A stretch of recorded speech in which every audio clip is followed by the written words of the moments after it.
대북전단 살포로 촉발된 남북 간의 긴장 상황이 이어지고 있습니다. 경색된 남북 관계를 어떻게 풀어가면 좋겠습니까? 청와대 국정기획실장을 지내셨고 2018년 남북 정상회담의 실무를 총괄하셨던 분입니다. 더불어민주당의 윤건영 의원이 나와 계십니다. 어서 오십시오. 안녕하세요. 지금 뭐 이런저런 소식이 막 들어오는데 네. 통합당 전 원내대표와 민주당의 원내대표가 어디 절에서 만나고 있다는 소식도 들어왔는데 그건 일단 좀 접어놓고 2007년 14 남북 정상회담할 때 실무 담당하셨죠. 그때는 제가 청와대 정무기획비서관으로 근무했습니다. 그때. 그리고 2018년 3월에 대북 특사단에 포함돼서 북한에 다녀오셨고, 그다음에 이제 6월에 가서 또 남북 정상회담할 때 실무 총괄을 책임지셨고, 결국 뭐 불턴 얘기를 안 꺼낼 수가 없습니다. 불턴 회고록 읽으시면서 기분이 어떠셨습니까? 심경이. 볼턴 전 보좌관의 주장은 사실이 아닌 부분이 너무 많습니다. 볼턴 보좌관의 경우에는 남북 문제는 본인이 잘 알고 있는 영역이 아닙니다. 우선. 그리고 6월 30일 판문점 남북미 정상회동 시에도 볼턴 보좌관은 현장에 있지 않았습니다. 몽골에 있었습니다. 현장에 가보지도 않은 사람의 일방적인 주장일 뿐이고요. 본인이 아는 것이 세상이 전부인 양 이야기하는 것은 대단히 위험한 행위다라고 생각합니다. 국제 외교상으로 또 복잡한 정치 현실 속에서 같은 걸 보고도 뭐 입장이 다를 수는 있는데 지금 말씀하시는 건 팩트 자체, 사실 자체가 다 틀린 것들도 있더라 그 말씀이군요. 맞습니다. 팩트 자체가 틀립니다. 여러 가지가 틀린데 제 개인적인 심정 같아서야 공개해서 반박을 하고 싶습니다만 국가 간 외교 그리고 정상 간 외교는 지켜야 될 선이 있고 원칙이 있습니다. 똑같은 사람이 되지 않는 게 맞는 것 같아서 공개를 하고 있지 않습니다. 알겠습니다. 그런데 혹시 직접 만나보셨습니까? 먼발치에서 봤지만 직접 이야기해 본 적은 없습니다. 직접 개인적으로 볼턴이라는 인물을 어떻게 평가하십니까? 이번 회고록을 보면 대단히 보수 우파적인 생각을 가진 분인 것 같습니다. 특히 이번 회고록의 일련의 내용들을 보면 한반도 평화정착의 과정에서 매번 존 볼턴 보좌관이 걸림돌이 되어 왔다라는 게 당신의 회고록에 나타나 있는 것 같습니다.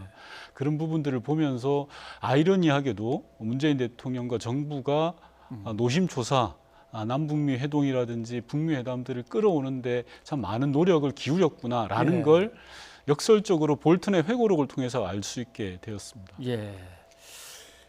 글쎄 이건 외교적으로도 우리한테도 엄청난 결례고 미국 자체적으로도 안보에 상당히 심각한 위협이 될 수도 있는 문제들을 이렇게 터뜨리니까 이럴 때는 어떤 대책이 필요한 겁니까? 우리 정부가 대책을 수립하는 것은 좀 아닌 것 같고요. 어제 정호영 안보실장이 정중하게 미국 백악관 NSC의 대책 수립을 요구했습니다. 그 부분을 좀 지켜볼 필요가 있을 것 같고요. 다만 이런 저작거리 얘기 같은 이런 이야기들이 우리 정치권에서 비중 있게 다뤄지는 것 자체가 좀 안타깝고 무책임한 행위인 것 같습니다. 지금 그 말씀 페이스북에 그날 적으신 이제 한 줄 제가 기억나는 거는 어떻게 한반도의 평화가 정쟁의 대상이 될 수 있는가? 맞습니다. 정쟁의 대상이 될 수 없습니다라고 해서 제가 좀 마음이 아팠습니다만은 사실 중재자 역할을 갖다가 제대로 못한 거 아니냐? 아니면 뭐 중재자 역할을 한다고 괜히 나선 거 아니냐? 이런 비난들이 계속 쏟아지고는 있거든요. 온당한 비난은 겸허하게 수용하고 고칠 것이 있으면 고쳐야 된다고 생각합니다. 그러나 지금 미래통합당의 주장 그리고 이것은 좀 대단히 안타까운 모습입니다. 미래통합당은 흡사 호기를 만난 것처럼 지금 정부를 공박하고 있습니다. 안보 문제 그리고 한반도 평화에 대한 문제를 정략적으로 이용해서는 안 된다고 생각을 합니다. 대한민국 정부의 말을 믿지 못하고 자신의 책파리에 현안이 되어 있는 존 볼턴 보좌관의 이야기만 귀를 기울이는 것은 대단히 무례한 행동이고요. 그런 것 자체가 국격을 떨어뜨리는 일종의 자해 행위라고 생각을 합니다. 알겠습니다. 근데 사실은 북한이 이제 벌이고 있는 행동들도 상당히 좀 충격적입니다. 폭파 장면을 우리한테 보여주기도 하고 뭐 대남 확성기를 다시 달겠다고도 하고 하는데 또 그런가 하면 이제 대남 전단, 대북 전단이 오고 간다고 하고 이 상황을 어떻게 풀어가야 될지 이 상황을 어떻게 판단하시기는 지금 상황이 어느 정도라고 보십니까? 대단히 엄중한 상황이고요. 북측은 궁극적으로는 예. 교착돼 있는 북미 협상의 돌파구를 마련하는 거에 관심이 있는 듯합니다. 예. 일종의 협상의 판을 좀 흔들어 보겠다라는 생각이 아닌가 싶고요.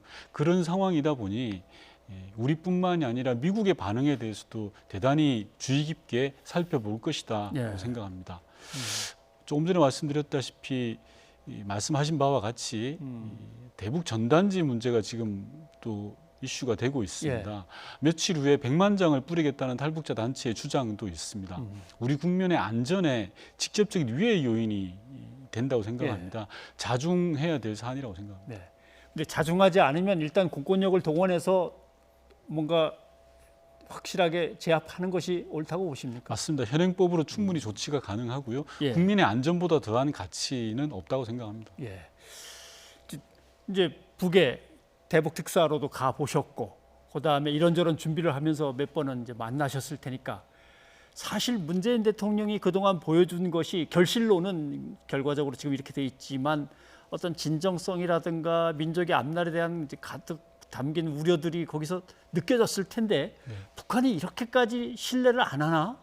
그렇게 못하나 신뢰를 이렇게 느껴질 때가 있는데 정말 못하는 걸까요? 아니면 뭔가 다른 이유가 있을까요? 앞서 말씀드린 핵심은 북미 협상의 돌파구인 것 같습니다. 다만 지금의 명목상의 이유는 대북 전단지 문제입니다. 대북 전단지 이 부분은 정상 간 합의 사항이었습니다. 판문점 회담에서 남북 정상이 2조 1항에 합의했던 부분입니다. 물론 이 판문점 회담에서뿐만이 아니라 역대 정부는 보수 정부든 진보 정부든 남북 상호 간에 비방을 하지 않겠다는 합의를 해왔던 적이 많습니다. 남북 합의에 모든 남북 합의에 다 담겨져 있습니다. 비근한 예로 경찰 병력을 동원해서 전단지 살포를 막았던 적이 2008년부터 2020년까지 20여 차례가 있었습니다. 그중에서 박근혜 정부 때 14번을 경찰 병력을 동원해서 막았었습니다. 국민의 안전에 직접적 위해가 되기 때문에 막는 거죠. 당연히 현행 법으로도 강하게 조치를 해야 된다고 생각합니다.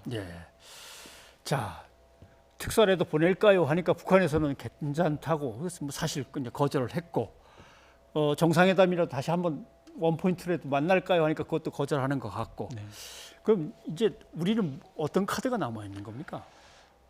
우선은 북한의 무력 도발에 대한 있을 수 있는 무력 도발에 대한 철저한 대비가 필요한 것 같습니다. 지금 북은 계획된 수순에 의해서 준비된 내용들을 다 하나씩 내놓고 있지 않습니까? 무력 도발에 대해서는 철저하게 저희가 준비를 해야 되고 만약에 국민의 안전과 재산상의 피해가 있다라면 가차없는 대응이 필요할 거라고 생각을 합니다. 그리고 두 번째로는 주변국과의 공조를 철저하게 할 필요가 있을 것 같습니다. 한반도 비핵화라는 것은 대한민국이 주도력을 가지고 있긴 합니다만 미국이라든지 주변국의 공조가 절대적입니다. 특히 한미동맹을 근간으로 한 미국의 협력이 대단히 중요하기 때문에 그는 협조를 이끌어내는 게 필요한 것 같고요. 세 번째로는 위기 국면에서는 상황 관리가 대단히 중요한 것 같습니다. 이 위기를 격화시킬 수도 있고 악화시킬 수 있는 것이 사소한 실수 하나인 것 같습니다. 그런 실수를 줄이는 철저한 상황 관리를 해야 될 것 같고요. 마지막으로는 한반도 평화의 걸림돌이 되고 있는 예를 들면 대북 전단지 문제와 같은 것들을 차분하게 물밑에서 하나하나 해결해 나가는 것이 필요하지 않겠나 싶습니다. 뭐 민주당의 모 의원께서는 오늘 그런 얘기도 하셨던데 트럼프 대통령이 재선될 확률은 이제 한 20%밖에 안 되는데 라고 얘기를 하셨던데 앞으로의 그러면 대북 관계, 대미 관계 또 북미 관계를 우리가 계속 중재자 역할을 하려고 한다면 뭔가 트럼프 대통령 때와는 또 다른 걸 구상을 해야 될까요? 당연히 정부 차원에서는 그런 구상이 필요할 걸로 보여집니다. 평화의 길을 만들어 가야 된다고 생각합니다. 알겠습니다. 아무튼 상황 관리가 제일 중요하겠다라는 말씀이군요. 알겠습니다. 그 하나만 더 여쭤보면 지금 위원회는 어디 상임? 외교통일위원회입니다. 외교통일. 그럼 뭐 직접 거기서 핸들링을 하시면서 잘 처리해 주실 걸로 믿겠습니다. 오늘 나와주셔서 고맙습니다. 고맙습니다.